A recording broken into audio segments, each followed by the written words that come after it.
Folks, it is my pleasure to have on the show today two great guys that I've known for a long time. Ryan Kopolowski, my co-host, and with us tonight is Matt Anspach, a CMU grad, a member of our fraternity, and a 20-plus year teacher in the Birmingham School District. Is that right, Matt? That is correct. Yeah. 22 years, I think, 23 years, something like that. So that's amazing. It goes fast, doesn't it? It does go fast. It does go fast. So, all right. Yeah. Well, welcome to Talking While Teaching. We're excited to have you. Thanks. I'm looking forward to it. I don't get to talk a lot professionally about what I do, so it's nice to sit down and talk to some people who are interested in the topic. So. And we're in the trenches with you. Ryan has got, how many years, Ryan, do you have now? About the same, 22 years at the same school. So 20 years special ed. Oh, okay. Special ed. So, in all different forms and facets as that's evolved.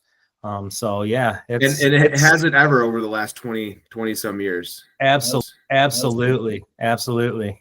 So we definitely have some teaching brain power on the screen today. So Matt, what I got to ask right off the bat, what made you decide to go into teaching?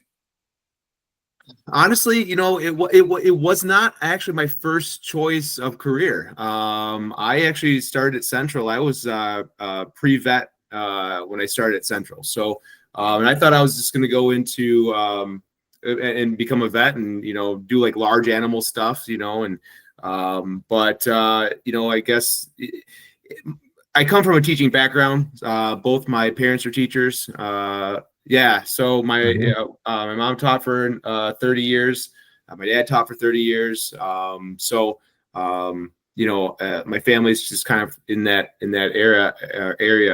And it wasn't even something that I really was like, I'm going to become a teacher. It's just something I kind of fell into. I decided that, I didn't really want to do the veterinary medicine, and I'm like, well, what can I do? And I had that bio, and I'm like, well, I could become a teacher, and I kind of knew the area, and and it just that's kind of how I fell into it. It was not a passion, like I know some people are like, oh, I had this passion. I've known since I was 5 I want to be a teacher, and that's just not the route I took. I mean, it just I kind of fell into the career. So, and when you look at your teaching now, I mean, you coach, you teach at the middle school level, which I'm married to a middle school teacher, so I know the challenges there.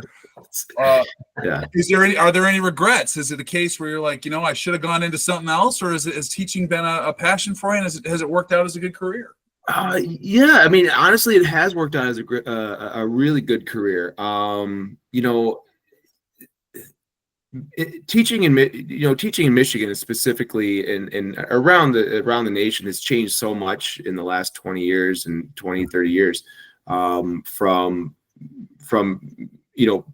having a making it a career that you can settle into and know that you're kind of taken care of with pension and things like that, to something that's just not the same. And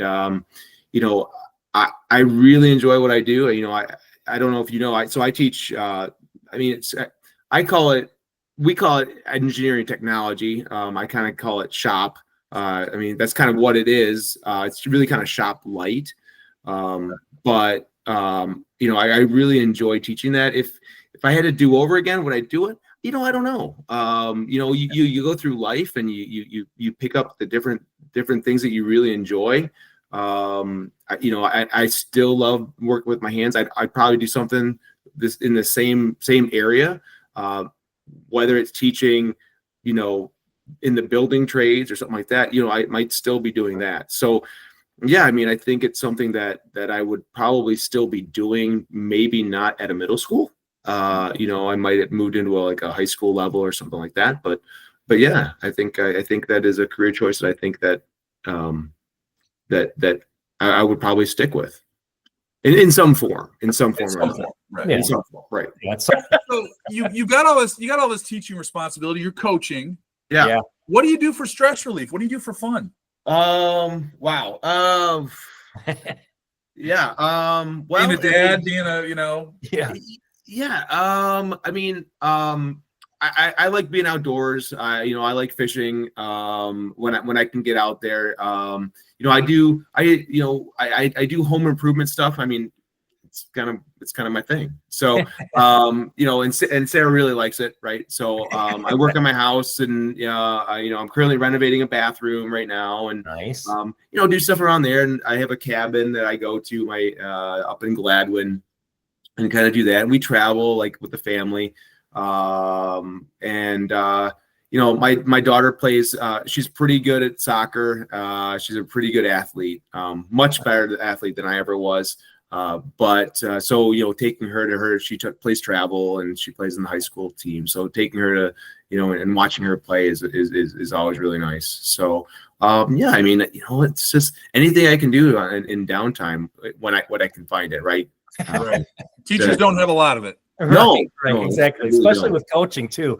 That's a busy schedule. I did it for 9 years, and holy cow, you're on the go constantly. And it's you don't have that down after school or before school classroom time, right? No. To get things done. Because as soon as school done, you're into coaching, and then you get home, and you got dinner, and you got other things going on. And it's just kind of.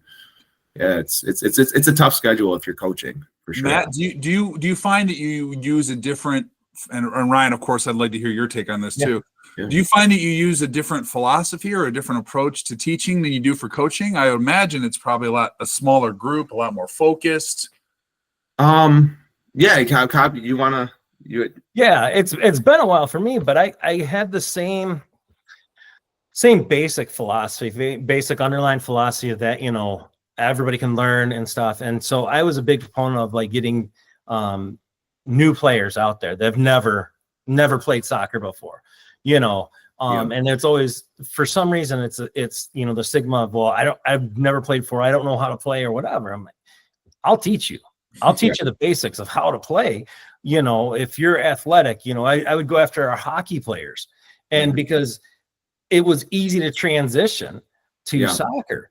And if you can run, and if you're not afraid to run, come on out and I'll teach you and kind of demystify soccer for you, but in that same sense, I held those kids to a higher expectation, because you're coming out doing some extracurricular here, so your grades better be great, and I'm going to push you.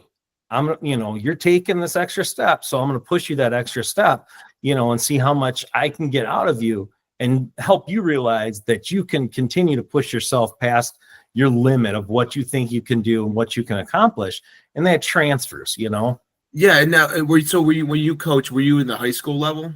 Yeah. Sorry. I was, varsity girls soccer level. And I did a little coaching for kicking and stuff on the side too. But, it's the same thing, like just kind of pushing those kids to find their max and then go beyond that. Yeah. The philosophy, I agree with what you're saying, and for high school, it's especially like a sport like bowling. So I just started coaching bowling a number of years ago, like 3-4 years ago.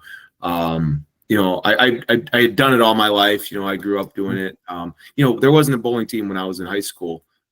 It's a relatively new varsity sport. So,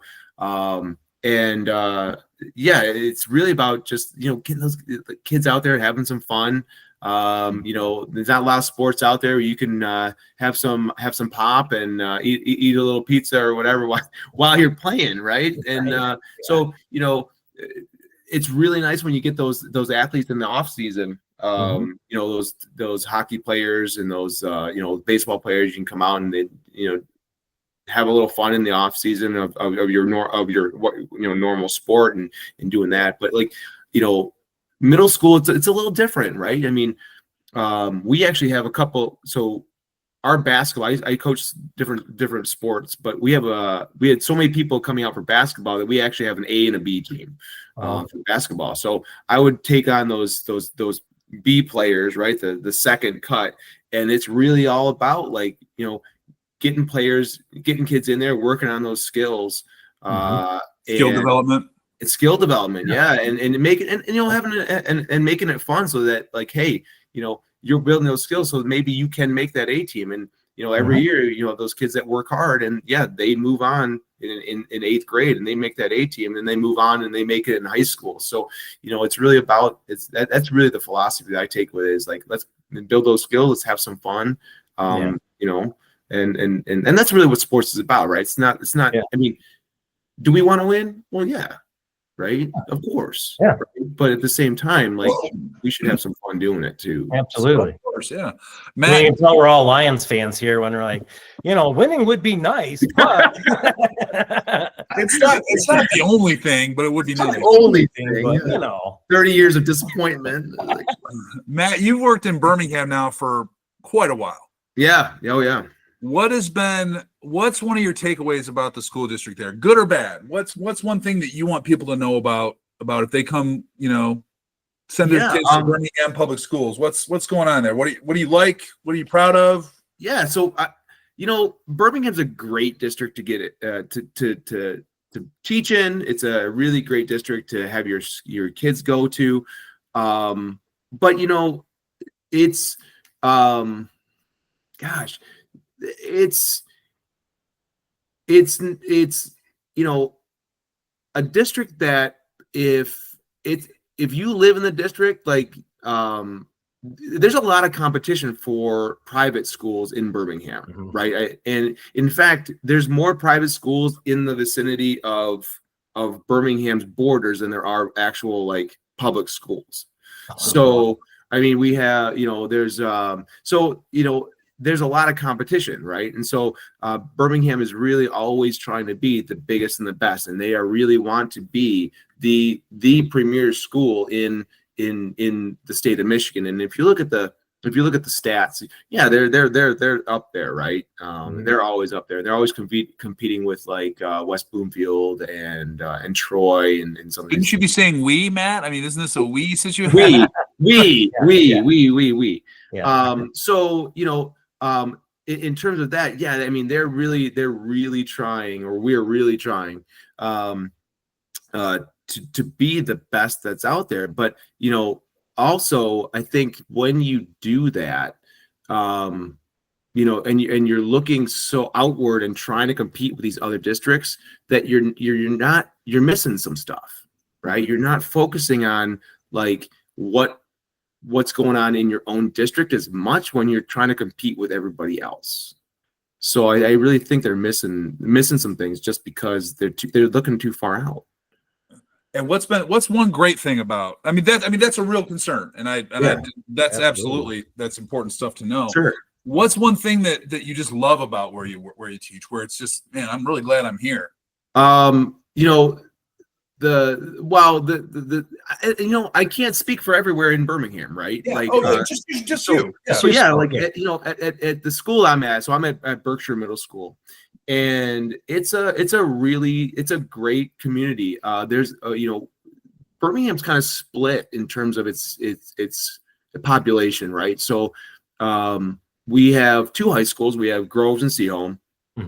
And and then Berkshire is like the main is one middle school, and then we have Derby, which is a middle school, right? So Berkshire feeds into Groves, Derby feeds into Seaholm, and then we have what's called BCS, and it's kind of like a magnet type school. It's a 3rd through 8th grade, I think it is, school. So it's like a combined type thing. So and so the diversity that we have at Berkshire is really nice. It's kind of to say, but it's the poorer side of Birmingham, right? Feeding into, because we have Southfield and we have some of these poorer districts or poorer locations, which aren't really that poor, but depending on where you're living, feeding in there. So we have an extremely diverse population, socioeconomical in terms of racial, ethnic. So that's really something really nice. And the staff at Berkshire are really a team. I mean, honestly, everybody's there for the right reasons. They're there to help the students. They're not, they're there to help their colleagues, and so it's really a really nice building to be in. So nice. Now, what's your bachelor's in that you got into the trade section of teaching? Because that's something I know in our school, we have a tech center. yeah. So we have a building trades and small engine mechanics, body shop, stuff like that. But it's several districts that feed into it. So we don't have an in-house shop type of class for our middle schoolers or for our high schoolers. So it's something that I wish we had. Yeah, back in the 80s, they kind of made this big push, right? That everyone was going to college. Yeah. And everybody was college bound because, that's what everybody wanted to do. And then, so they started taking out all the auto shops and all the metal shops and all the wood shops out of these high schools and middle schools. And now they're all really regretting it. That's really good what it comes down to. They're all really regretting it, and they're saying, "Oh my God, our plumbers and our electricians and our all these guys, their average age is like 50, 55, right? And so they don't have these shop kids, right, to replace them. So I work at a technical school, and the need for technical knowledge is shocking. So I know exactly what you're talking about, man. Mm-hmm. Keep going. Yeah. So when I was at Central, I kind of fell into this, right? I was really into the biology and because I was in pre-vet, but I had to take some outside classes. So so I was like, well, how about I really liked my shop class in high school. I had wood shop in high school and some drafting and things like that. So I was like, well, I'll take a shop class.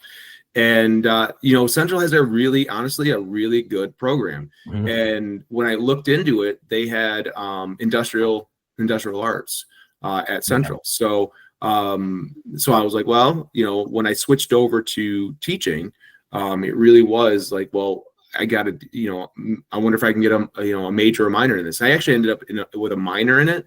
Okay. But it's something called an IX certification. Okay. And that's industrial arts. Yep. And they have something a TX, which is technology. So it's more like designing, computer-based stuff type thing. Yeah. So mine is legit, like wood shop, metal shop, auto shop, that type of thing, plastics. So I've always really liked working with my hands. So I was like, oh, let's do that. And, when I graduated from Central, I think there was 4 people in the entire state with an IX certification that graduated that same year. So it's super, there are jobs out there, but it's not like, I've never really applied for a job technically. They find out that I have an IX certification, and it's just kind of like, would you like to teach here? Type thing. Yeah. Because there's just not many. In demand. It is. It Absolutely. really is. So yeah, I think nowadays we talk about the job shortages in the building trades and in the different trades and stuff too. But I think even with the push, like you said, towards going to college and the push towards technology based learning and all the computer stuff, and our kids are just not exposed to that. Whether they're going into those trades or an interest, or even know of it as an interest area that could be a job, but just for their self, for when they get older, working on a house or whatever. It's hard to find kids that are involved in that because they don't have it presented to them. So I think that's hugely important. Right, especially in the area that I'm in. Right, so I'm in Oakland County. The southeast corner of Michigan really did a number on their tech programs, their shop programs, and removing them from the high schools and the middle schools. And you get west over on the west side, or north Lansing and northward, you still have to some shop programs, and they're pretty big. But yeah, like you said, there's a tech center, and that's really kind of what we have around here. tech centers where schools come together. They send their kids to these tech centers and something like that, which are fantastic. We have a fantastic one here in Royal Oak called the Oakland County Technical Center, which they do a phenomenal job, honestly. But again, they're bust over there. And kids don't have that. There's still this stigma with going over there, right? Well, I'm an A student. I'm going to college. Why would I go to the OTech? Well, they're phenomenal programs, right? Not everyone's path, and I think that you laying out your case, Matt, is a perfect example of that. Not everyone gets to the end the same way. Mm-mm. You don't always have to follow the set course that everyone thinks is set out for you with some of the technical programs that are available. They're so wonderful, and they turn out some really great students. They do. They really do. Yeah. And going to these programs, just because you go over there and you're in an auto shop program or you're in a culinary arts program, doesn't mean that's what you're going to do. It just gives you a glimpse into that world that, what else is out there? What else can you put your skills that you currently have into, right? Not everybody is necessarily hey, I want to be a doctor. You like working with your hands. You like doing this. Who knows, right? And you don't know until you try it. So I've had educators like you to keep that going. Yeah, I've had students in the past too that they've done the whole tech program in nursing, and they thought that was really where they're going. And that second year when they're doing their internship and placement, realize that all right, this really isn't for me. There's some things in this that I'm not comfortable with, whether it's the sight of blood or whatever. Sure. But they still had a great experience. Still learned a ton of skills being in that program. And I just kind of, from my aspect, I wish that we had more of a feeder program, where kids are getting a glimpse of those different specials and stuff like that, like we did when we were growing up and in middle school, where you take, have a couple weeks of shop, of home ec and things like that. And I think that's something that schools are kind of missing on right now. I know our hometown of Howell, you can get certified to be a firefighter in high school. There's ROTC in there, so like you were saying, over by the Lansing area and stuff, they still are doing some of these programs. It's just, when you've got, communities like ours, and in Oakland County, it costs a lot for every school to have those programs, What's the return? What's the exit strategy? Now, you've been teaching for 20 some years. Is it I want to be done and I want to move in an RV and travel the world? Is it I'm going to start teaching at another place right away? When you retire, what's the big plan? So, I don't know if you did this, but when I started teaching, you were allowed to buy years, right? So were you able to? Did you buy years? I did not. My second year at PH at Port Huron, I was, the end of the year, I was laid off because my job went down to the middle school level. So I wasn't sure if I was going to stay in teaching or go back, use my first degree, go back into the sports field. Yeah. So, we never really had the opportunity to buy years, and my wife Ange was teaching for 2 years while I went back to Central to get my teaching degree. So, we were on a, pretty small income at that time too. So it never panned out where we could buy years. So Matt, did you buy years? I did. And the real kicker is I subbed. So when I graduated, I was on the long plan at Central. I was on the 5.5 year plan. So I graduated in December. And so I subbed for half a year, and I was able to get my 5 year cost of my 5 years based off my sub pay. Yep. So it was like, I think all said and done, it cost me $7,000 and change, 7,200 or whatever for 5 years of retirement. So at $50 a paycheck, they just stretch it out until you're done paying it. So one day I just looked and I had $50 more in my paycheck, right? So it's like 8 years later or 10 years later, Right. Right.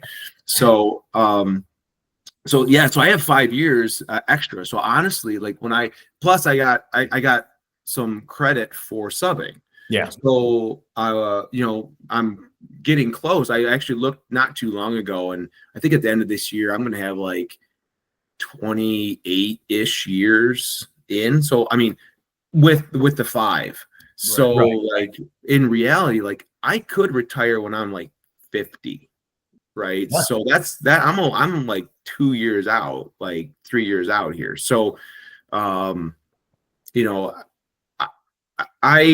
I don't know what I'm gonna do, to be quite honest. I have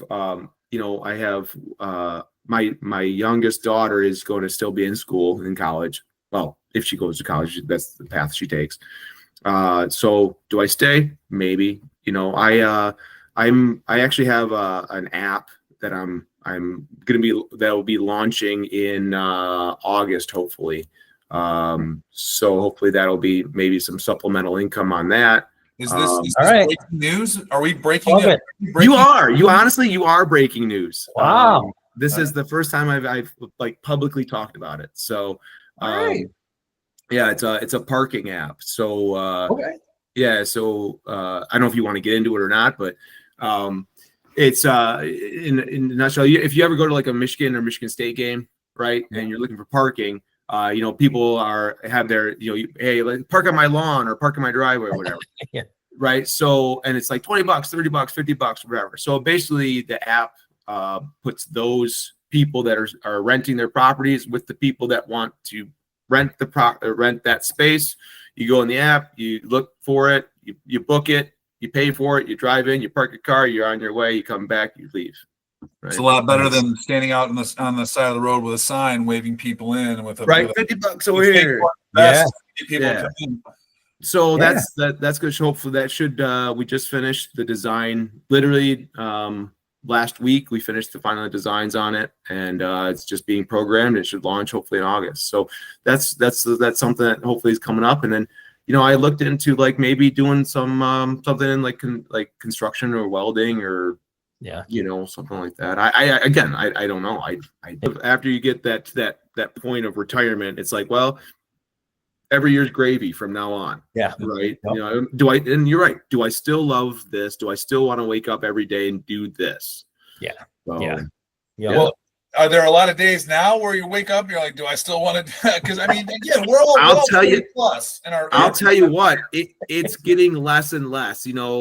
Some days I pull into the parking lot and I'm in my car and I'm like giving myself a pep talk. You can do this. I get glimpses of Dwight Schrute like firing up in the car before he goes in for a sale, blaring hard rock. Get your mind right before you come in the door, right? Oh, geez. Awesome. All right, I'm gonna stop. Do one more.